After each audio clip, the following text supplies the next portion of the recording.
رنالہ خرد کے نواحی گاؤں 5-1 میں دوسری سالانہ سیرت سراج منیر صلی اللہ علیہ وسلم کانفرنس کا انعقاد کیا گیا۔ کانفرنس کے آخر میں ملک پاکستان کے لیے خصوصی دعائیں بھی کی گئی۔ پتوں کی پولیس کی بین الاضلاعی ڈکیت گینگ کے خلاف کامیاب کارروائیاں۔ پولیس نے کارروائی کرتے ہوئے گینگ کے سرغنہ سمیت 3 کارندوں کو گرفتار کر لیا۔ پتوکی میں لیسکوقی مجرمانہ لاپرواہی، خراب ٹرانسفارمر درست نہ ہو سکا، لوگوں نے عید کا دن بھی بغیر بجلی کے گزارا، علاقہ مقیم شدید پریشان، وابڈا ملازمین آئے دن ٹرانسفارمر کی درستگی کے لیے رشوت طلب کرنے لگے، علاقہ مقیموں کا وابڈا ملازمین کے خلاف احتجاج۔ رنالہ خرد میں عید کے موقع پر فائنل کبڈی میچ ہوا۔ کبڈی میچ میں 5-1 اور 4 KM کی ٹیم مد مقابل تھی۔ رنالہ خرد MP جگنو محسن کے والد سید محسن کرمانی 91 برس کی عمر میں اس جہان فانی سے کوچ کر گئے۔ نماز جنازہ ان کے مقامی قصبہ شیر گڑھ میں ادا کر دی گئی ہے۔ عید کے روز آتش زدگی سے گدو پاور پلانٹ مکمل طور پر جل گیا، جس سے قومی خزانے کو 15 ارب روپے کا نقصان ہو گیا۔ کراچی میں ہل پارک کے قریب ریسٹورنٹ میں آگ لگ گئی، لگی آگ پر قابو پا لیا گیا۔ اسلام آباد عالمی مارکیٹ میں تیل کی قیمت میں کمی سے ملک میں پیٹرول کی قیمت میں 10 روپے فی لیٹر تک کمی کا امکان ظاہر کیا جا رہا ہے۔ راولپنڈی میں تیز بارش کے باعث نشیبی علاقے زیر آب آ گئے اور گھروں میں پانی داخل ہو گیا۔ کراچی لیاری میں 4 منزلہ عمارت گرنے سے ایک شخص جاں بحق ہو گیا۔ پولیس کے مطابق واقعہ لیاری کے علاقے نیا آباد میں پیش آیا۔ السلام علیکم، نیوز آئی کے ساتھ میں ہوں راجہ ندیم۔ ہیڈ لائنز آپ نے جانی، تفصیلات شامل کرتے ہیں چھوٹے سے وقفے کے بعد، ہمارے ساتھ رہیے گا۔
ایک زمانہ تھا جب سفر پیدل اور گھوڑوں پہ یا بیل گاڑیوں وغیرہ پہ کیا جاتا تھا اور ایک مقام سے دوسرے تک پہنچنے میں کئی دن لگ جاتے تھے۔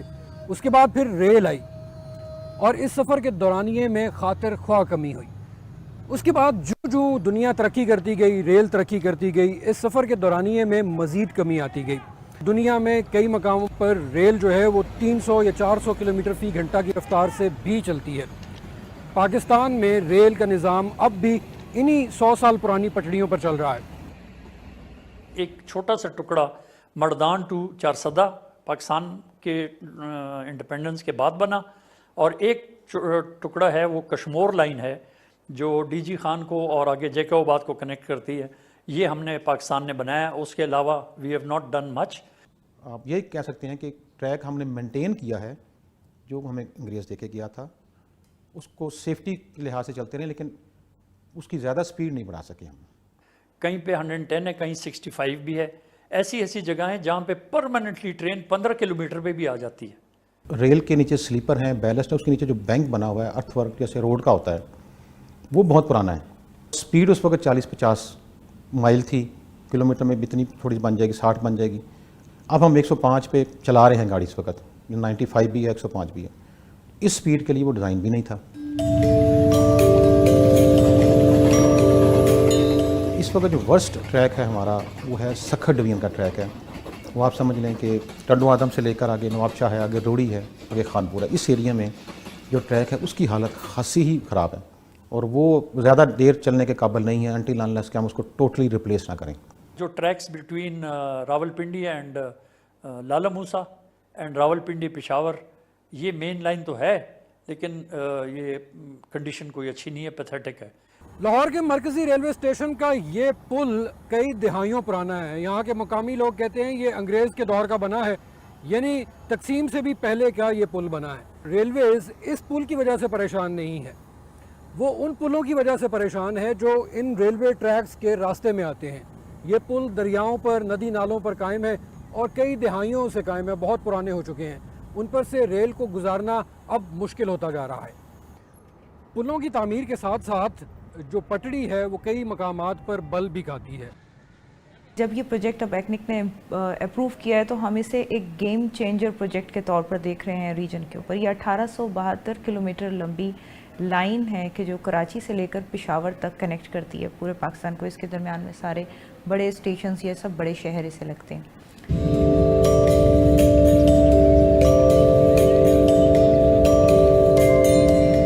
ہم اس کی ٹریک جیومیٹری ساری چینج کریں گے.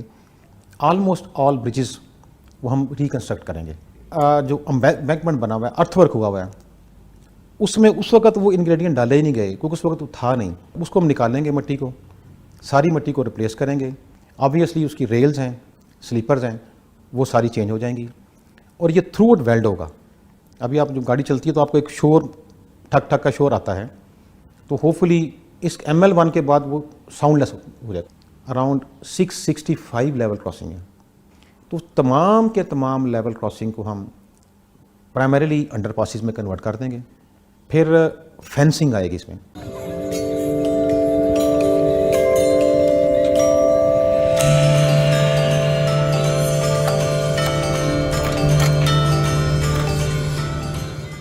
ٹرینیں ہیں کہ جو چل سکتی ہیں کراچی سے، لائن کیپیسٹی جسے ہم کہہ رہے ہیں، وہ بڑھ کر 171 تک چلی جائے گی. اس وقت جو سپیڈ ہے وہ کچھ تو سیکشنز پہ کافی کم سپیڈ ہمیں رکھنی پڑتی ہے ٹرین کی، تو وہ 65 سے لے کر 105 کلومیٹر پر آور کی سپیڈ ہے. تو یہ بڑھ کر 160 تک میکسیمم، 120 سے 160 تک اس کی رینج ہو جائے گی. اس کے بعد یہ ہوگا کہ کراچی سے لاہور گاڑی اگر میں نان سٹاپ کی بات کروں، ازیومنگ کہ نان سٹاپ آ رہی ہے، کمفرٹیبلی 10 گھنٹے میں آ سکتی ہے. لاہور پنڈی موسٹ ایریا ہے بڑا، ٹریولنگ لوگ کرتے ہیں موٹر وے پہ 4.5 گھنٹے میں. ہم ٹارگٹ کر رہے ہیں 2.5-3 گھنٹے کو. جس طرح کراچی حیدرآباد ہے، بہت زیادہ پیسنجر ٹریفک ہے ہماری، وہ لوگ آنا چاہتے ہیں، وہ اگر ہم ان کو 1.5 گھنٹے میں لے جائیں روڈ پہ کون جائے گا پھر. پاکستان کے زیادہ تر ریلوے اسٹیشنز میں داخل ہوں تو احساس ہوتا ہے کہ آپ تقریباً 15 سے 20 سال پیچھے چلے گئے ہیں. اور ایسے اسٹیشنز میں سب سے بڑی کوفت جو آپ کو جس کا سامنا کرنا پڑ سکتا ہے وہ انتظار کی کوفت ہے. یعنی ٹرین کس ٹائم آئے گی بھی یا نہیں آئے گی. اور آپ خوش قسمت ہو گئے اگر آپ کی ٹرین وقت پر اسٹیشن سے نکل پڑے. اور یہاں پر کوئی ایسا الیکٹرانکس نظام بھی موجود نہیں ہے، کوئی ایسا بورڈ نہیں ہے جس پر یہ معلومات آ رہی ہوں کہ کون سی ٹرین تاخیر سے آ رہی ہے اور تاخیر کیوں ہو رہی ہے. اور اس کی ایک بڑی وجہ یہ ہے کہ پاکستان میں ریلویز کا جو نظام ہے وہ مواصلات کے لیے اب بھی ٹیلی فون کے فرسودہ نظام کو یوز کرتا ہے. ہم مائکرو ویو پہ بیس کرتے تھے، مائکرو ویو کے ٹاور خراب ہو گئے، اب ہم اس کو بس ایسے ہی چلا رہے ہیں. ہماری ایک وائر ہوتی تھی اسٹیشن کے ساتھ ساتھ، پورے ٹریک کے ساتھ ساتھ، وہ بھی ٹوٹ گئیں. اب کمیونیکیشن کا فقدان ہے ہمارے یہاں. اس میں ہم تھرو آؤٹ آپٹیکل فائبر لے کریں گے right from Karachi to Peshawar. اس کے ذریعے لائیو سٹریمنگ بھی، گاڑی کسی اسٹیشن سے ہم نے بات کرنی ہے، اس سے لائیو بات کرنی ہے، وہ بات ہو سکے گی، ڈرائیور سے بات ہو سکے گی. اور ایک سینٹرل کنٹرول سسٹم جو اس وقت نہیں ہے ہمارا ہاں، وہ لاہور میں ڈیولپ ہو جائے گا. وہاں سے وہ لائیو اس کو پتہ چلے گا کہ گاڑی اس وقت کہاں پہ ہے. اس کے ساتھ ساتھ جو اور چیزیں بدلیں گی ان میں ایک بنیادی چیز یہ ہے کہ جو ریلوے اسٹیشنز ہیں ٹرین کے روٹ کے اوپر، وہ کاروبار کا مرکز بن جائیں گے. اس وقت ہم 4 یا 5% اٹھاتے ہیں فریٹ جو کراچی سے موو ہوتا ہے اپ کنٹری، بہت نامینل شیئر ہے. اس پروجیکٹ میں جو ہمارا ٹارگٹ ہے، ہم 4 سے 20% پہ چلے جائیں گے.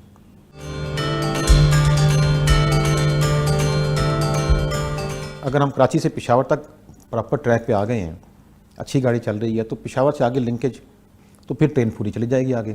ایک تو یہ لنکیج ہمارا افغانستان کا ہے، افغانستان آگے جو اسٹیٹس ہیں، رشین اسٹیٹ ہے، اس سے لنک ہو رہا ہے. دوسرا ہم جو لانگ ٹرم میں سوچا ہوا ہے ہم نے، حویلیاں تک ہمارا ٹریک ہے اس وقت، ٹیکسلا سے حویلیاں سے کھنجراب. اس پروجیکٹ میں ہم ایک ڈرائی پورٹ اسٹیبلش کر رہے ہیں چھوٹا حویلیاں کے اوپر. جو بھی وہاں سے کنٹینر آئے گا وہ ہم حویلیاں پہ اس کو آن لوڈ کریں گے اور وہاں سے ٹرین کے ذریعے کراچی لے جائیں گے. اگر وہ لنک ہو گیا تو پھر ہم ڈائریکٹ ٹرین سے لنک ہو جائیں گے چائنا کے ساتھ. ML1 پروجیکٹ مکمل ہونے کے بعد اس پروجیکٹ کے اوپر جو ٹرین کا نظام چل رہا ہوگا اس کو باقی نظام سے مختلف رکھا جائے گا تاکہ یہ جانچا جا سکے کہ اس کی کارکردگی باقی کے نظام کے مقابلے میں کیسی ہے اور اس سے ریلویز کو کتنا فائدہ ہو رہا ہے. ہم انفراسٹرکچر اپنا رکھنا چاہتے ہیں، مینٹین اس کو خود کرنا چاہتے ہیں انفراسٹرکچر کی حد تک. جو ہی ML1 بنتی ہے ہم آفر کر دیں گے پرائیویٹ پارٹیز کو. پارٹی اپنے لوکوموٹیو چلائے گی، اپنی ویگن چلائیں گی، وہ خود چلائیں گے. کنٹری کو تو نو ڈاؤٹ فائدہ ہوگا، لیکن ہم ان سے صرف اپنے ٹریک پہ چلنے کا کرایہ لیں گے.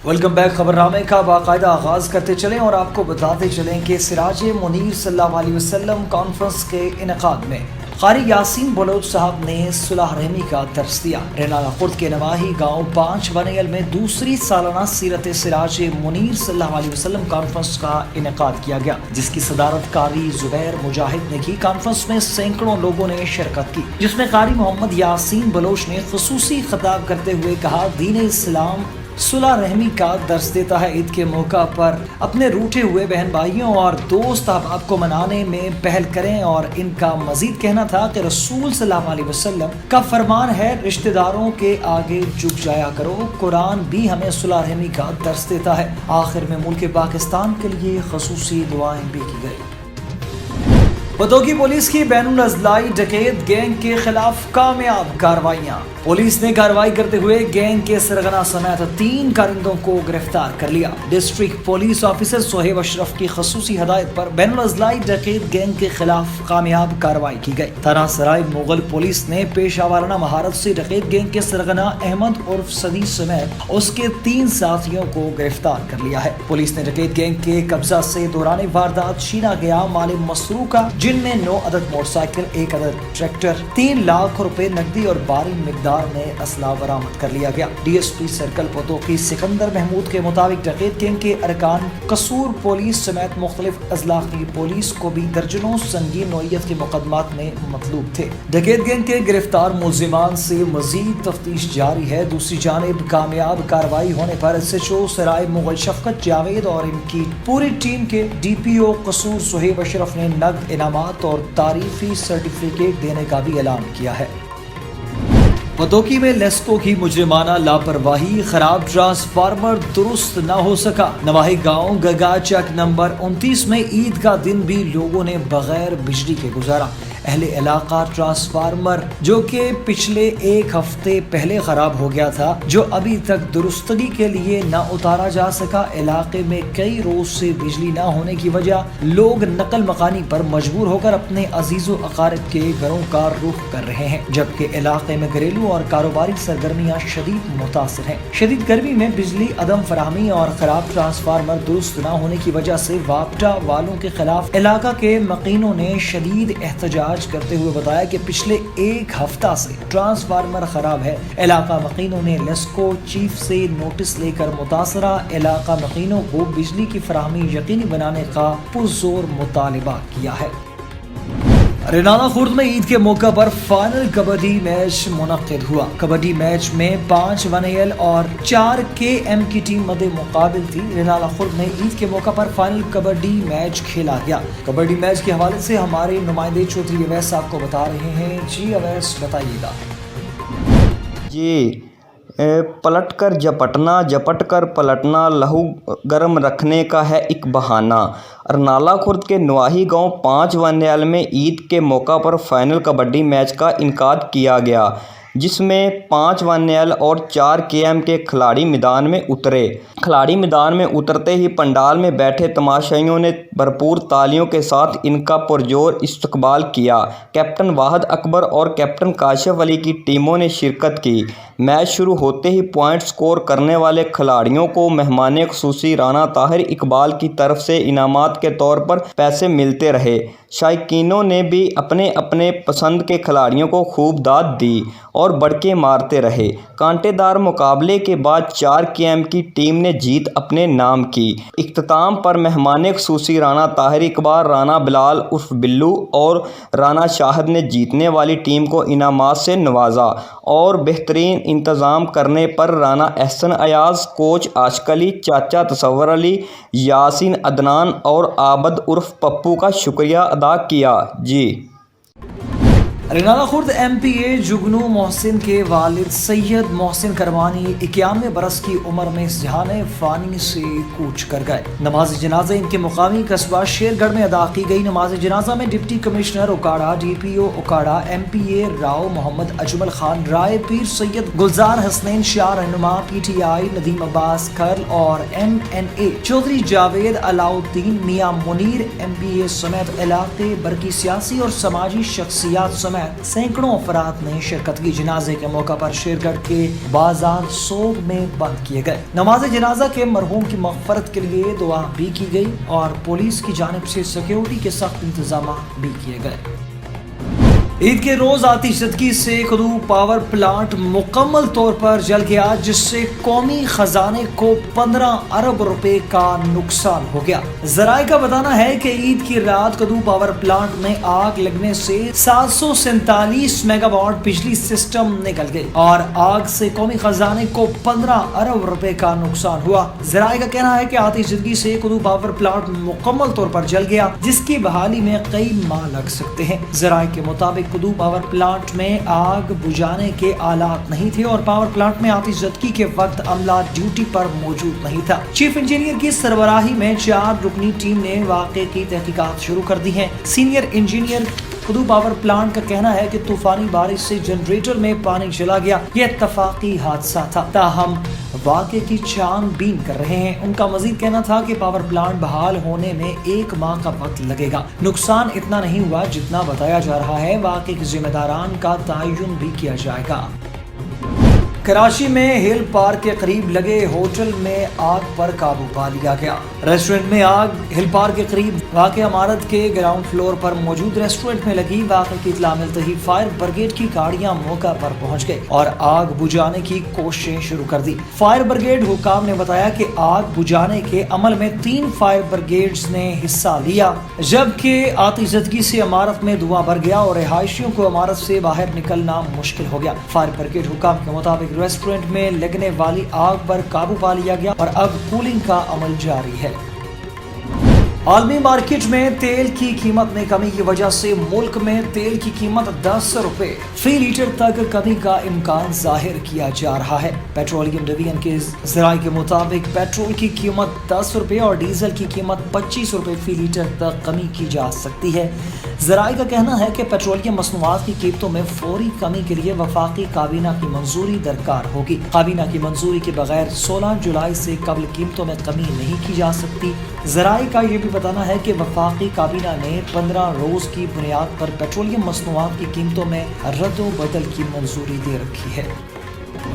راولپنڈی میں تیز بارشوں کے باعث نشیبی علاقے زیر آب آ گئے اور گھروں میں پانی داخل ہو گیا۔ ڈوب کالا خان، صادق آباد، شکریال اور گرجا روڈ ڈوب گئے، جبکہ بارش کا پانی گھروں میں داخل ہونے سے شہری شدید پریشانی کا شکار ہے۔ بارش سے جی ٹی روڈ اور سوا پل پر گاڑیوں کی طویل قطاریں لگ گئی، جبکہ مسلم کالونی میں بارش کے باعث گھر کی چھت گر گئی۔ جبکہ بارش کے بعد راولپنڈی کینٹ کے متعدد علاقوں میں بروقت آلائشیں نہ اٹھانے سے تعفن پھیلنے لگا، جبکہ بارش سے نالہ لئی میں پانی کی سطح 13 فٹ ہو گئی۔ ترجمان واسا کا کہنا ہے کہ بیشتر نشیبی علاقوں سے پانی نکال دیا گیا ہے۔ اس کے علاوہ وفاقی دارالحکومت اسلام آباد میں بھی موسلادھار بارش ہوئی، جس سے نشیبی علاقے زیر آب آ گئے۔